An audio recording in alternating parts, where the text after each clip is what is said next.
General గా ఆవిడ first నుంచి ఏం చెప్తుందంటే వీళ్ళకి అసలు ఏమీ లేదు, నా బిజినెస్ స్కిల్ తోని నాకు ఒక ప్రొఫైల్ క్రియేట్ చేసి హీరో ఎలా ఉండాలి అలా ఉండాలి, నేను తీసుకొచ్చాను, నేను చేశాను, నాకు వచ్చిన బిజినెస్ డబ్బులతో వీళ్ళు తిన్నారు, కారు కొన్నారు అని చెప్పేసి ఈ పాయింట్ ఆఫ్ వ్యూలో చెప్తుంది. మీరు ఎన్నైనా చెప్పొచ్చు, నేను వింటా. అది నరం లేని నేలకి ఏదైనా చెప్పుద్ది. దానివల్ల వచ్చేది పోయేది ఏమంటుంది, నువ్వు 100 చెప్పుకో, ఇంకో సంవత్సరం పాటు చెప్పుకో. సో స్లోగా నీకు ఇంకా వ్యూస్ తగ్గుతూ ఉంటాయి. ఇప్పుడు ఏదో గ్రావిటీ ఉంది కేసులో అనుకుని చూస్తున్నారు కానీ తగ్గుతూ ఉంటాయి. చివరికి మీడియాకి కూడా చిరాకు వచ్చేసి చాలా మందిని ఇలా పక్కన పెట్టారు, నిన్ను కూడా అంతే పక్కన పెట్టేస్తారు.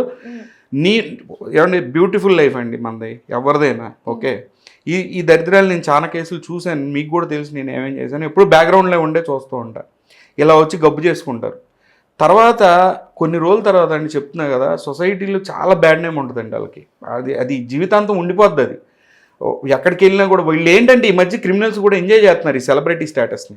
చాలామంది మీరు చూడండి, చాలా కేసుల్లో ఒకడు వస్తాడు, నాకు అమ్మాయి తెలుసని వచ్చి కూర్చుంటాడు, ఆ అమ్మాయికి సంబంధించిన ఏ ఆడియో టిప్స్ తీసి బయట పెడతాడు, పెద్ద సెలబ్రిటీ అయిపోతాడు. బయట ఏంట్రా నీకు అమ్మాయికి ఉందా, ఇట్లా ఎంజాయ్ చేసే వాళ్ళు కూడా చాలా మంది ఉన్నారు. ఇప్పుడు ఆ సర్కిల్ కూడా ఆమెకి దగ్గరికి వచ్చింది. ప్లస్ ఈ ఫేక్ కమెంట్స్, ఫేక్ లైక్లకి దాదాపుగా 20 లక్షల రూపాయలు ఖర్చు పెడుతుంది. అవి గొడవ కొట్టిన సొన్నమే, ఎక్కడికి రావో ఈ డబ్బులు. ఈ 20 లక్షలు దాచుకుంటే రేపు పొద్దున కోర్టుల చుట్టూ తిరగడానికన్నా పని చేస్తాయనే చెప్తున్నాను నేను. ఇక్కడ సమస్య ఏంటి, మీకు మీరుగా మీ ప్రొఫైల్ మొత్తం ఖరాబ్ చేసుకుంటున్నారు. ఇంట్లో సమస్య మీ ఇంట్లోనే డీల్ చేసుకొని పెద్దవాళ్ళని కూర్చొని మాట్లాడుకుంటే చాలా మంచిది. ఇప్పుడు ఆవిడదైనా రెస్పెక్టబుల్ ఫ్యామిలీ కదా గౌతమి చౌదరిది, ఈవెన్ కాకాని గారిది కూడా చాలా గౌరవం గల ఫ్యామిలీ. బయట కూడా చెప్తారు వాళ్ళ గురించి అడిగితే. వాళ్ళు ఇంట్లో కూర్చొని పరిష్కరించుకోవచ్చు ఇవన్నీ కూడా. దీనిలో పెట్టి మీడియాలో పెట్టి ఇప్పుడు ఆ బాబు ఉన్నాడండి, ఇంకో 10 years తర్వాత 12 years వస్తాయి, కొంచెం ఊహ వస్తుంది కదా. వచ్చినప్పుడు ఏదో ఒక మూమెంట్లో ఇలాంటి వీడియోస్ లేదంటే నోటికి వచ్చిన మాటలు, ఈ దరిద్రాలు అష్టదరిద్రాలు చూస్తే ఎలా తయారవుతాడు ఆ బాబు అయినా. సో మనం ఇక్కడ పాయింట్ ఎంతసేపు ఆ బాబు ఈవిడ ఈవిల్ మోటివ్ వీటి గురించే మనం మాట్లాడుకుంటున్నాం. పర్సనల్గా ఇక్కడ మనకి ఏమి లేదు ఆవిడ గురించి. కానీ దానివల్ల మనం ఎందుకు మాట్లాడుకుంటున్నాం, దానివల్ల టైం వేస్ట్ అవుతుంది, జనం టైం వేస్ట్ అవుతుంది, జనానికి చాలా ప్రాబ్లమ్స్ ఉన్నాయి. వాటి గురించి మనం టేకప్ చేయాలనే కోణంలో నేను చెప్తున్నాను. సో ఫైనల్గా ఇది కావాలని ఒక ఎక్స్పెక్టేషన్ ద్వారా ఇదంతా బ్యాడ్ రూమర్ అంటారు. ఫైనల్ ఈవిడే కాదు, ఇప్పుడు వచ్చే కేసులన్నీ అంతే ఉన్నాయి మ్యాక్సిమం.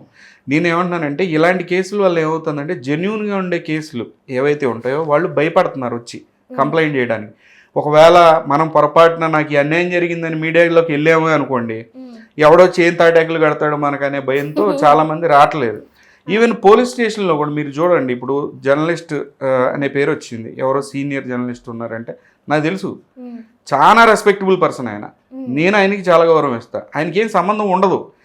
మీరు ఇంతకుముందు ప్రీవియస్ కేసులు చూసినా గౌతమి చౌదరి కేసుని ఇంకా కనుక ప్రొలాంగ్ చేశారనుకోండి చాలా మందిని మధ్యలోకి లాగుతారు తెలుసా. పూర్వకాలంలో 3 పెళ్ళాల గొడవ మధ్యలోకి వెళ్ళకూడదు, అక్క చెల్లెల గొడవ మధ్యలోకి వెళ్ళకూడదు అనేసి ఓ సామెత చెప్పేవాళ్ళు. ఎందుకు అని అంటే మనం పాత కేసులు కనుక చూసినట్లయితే, పేర్లు ఎందుకు ఆ కేసుల గురించి, ఇట్లా గొడవపడి వచ్చిన వాళ్ళు బాగానే ఉంటారు లాస్ట్ దాకా. ఈ మధ్యలో వచ్చి పంచాయతీ చేద్దాం అన్న వాళ్ళు అందరినీ తీసుకొచ్చి వాళ్ళ పరువులు తీసిన సంఘటనలు చాలా ఉన్నాయి. మీరు కదా, ఒక పోలీస్ ఆఫీసర్ ఉంటాడు, జర్నలిస్ట్ ఉంటాడు, ఇంకోళ్ళు అందరు పరువులు పోతే తెప్పితే వీళ్ళ పరువులు పోవండి. ఇక వీళ్ళు సెలబ్రిటీలే ఎప్పటికీ. సో నేననేది ఏంటంటే మహేష్ గారు ఆయన కూడా చాలా క్లియర్గా మాట్లాడాడు. ఆయన అడిగినప్పుడు ఏమండి నాకు ఎటువంటి అలవాటు లేదు, ఉంటే గింటే ఆవిడకి ఉన్నాయేమో సరే చెక్ చేసుకోండి, నాకు కావాలంటే నా హెయిర్ ఫాలిక్యూల్ కూడా ఇస్తాను, నా బ్లడ్ టెస్ట్ కూడా చేయండి. ఆయన ఏమన్నాడు, ర్యాపిడ్ టెస్ట్ చేసుకోండి అంట్లా. ర్యాపిడ్ టెస్ట్ ఏంటంటే అది 3 daysలో అయిపోద్ది. హెయిర్ ఫాలిక్యూల్ టెస్ట్ 6 months అయినా 1 year అయినా సరే అది ఫైండ్ అవుట్ అయ్యింది. అలాంటి డ్రగ్స్ కానీ ఇలాంటి నాకు అలవాట్లు ఉంటే కనుక చెక్ చేసుకోండి, నేను స్వచ్ఛందంగా వస్తానని చాలా ఓపెన్ మైండెడ్తో చెప్పాడు. నన్ను బాబుని దూరం చేస్తుంది, ఈవెన్ బాబుని సరిగ్గా చూసుకోవట్లేదు, ఇంట్లో కూడా సరిగ్గా ఉండదు. ఇక్కడ సమస్య మహేష్తో కాదు, ఈవిడే సరిగ్గా ఇంట్లో ఉండదు. ఈ పార్టీంగ్, గోవాలు లేదంటే ట్రిప్పులు, ఫ్రెండ్స్ అని చెప్పి ఈవిడే ఎక్కువ తిరిగింది. కానీ ఇప్పుడు ఏంటంటే ఫైనల్గా వచ్చేసరికి ఆస్తి పంపకాల దగ్గర ఇష్యూ, డైవర్స్ అనేది పక్కన పెట్టేసేయండి, ఈవిడికి ఎక్కువ స్టేక్ కావాలి, అర్థమవుతుంది కదా. ఆయన ఏమన్నారు, ఈవెన్ వాళ్ళ మామగారు కూడా ఏమన్నా ఇచ్చేది ఉంటే కనుక బాబు పేరుని రాస్తాము అని చెప్పి ఆయన కూడా చెప్పారు. అంతా చాలా బాగా మాట. ఈవెన్ ఇలాంటి కేసుల్లో అండి ఒక సీనియర్ జర్నలిస్ట్ అక్కడ కూర్చొని న్యూస్ రీడర్ హ్యాండ్స్ ఆఫ్ అండి మీకు అన్నారు, ఆయన మాట్లాడిన మాటలు. సో ఆయన గౌరవంగానే చెప్తున్నాడు, అదే పాటిస్తాడని నమ్ముతున్నా. అది పాటించకపోతే అప్పుడు రాను ఆయన చూడమ్మా, నువ్వు మంచిగా ఇచ్చి నీకేం కావాలో తీసుకో, ఇదిగో న్యాయంగా నీకు రావాల్సింది తీసుకో, సరే మీ ఇద్దరికి పట్టలేదు కదా, నీ జీవితం నువ్వు హ్యాపీగా ఉండు, ఆవిడ జీవితం వాడు హ్యాపీగా ఉంటాడు, అదే కదా కావాల్సింది. మీరు హ్యాపీగా ఉన్నారనుకోండి, మాకు ఈ దరిద్రం ఉండదు, అదే కదా మనం మాట్లాడుకుంటుంది.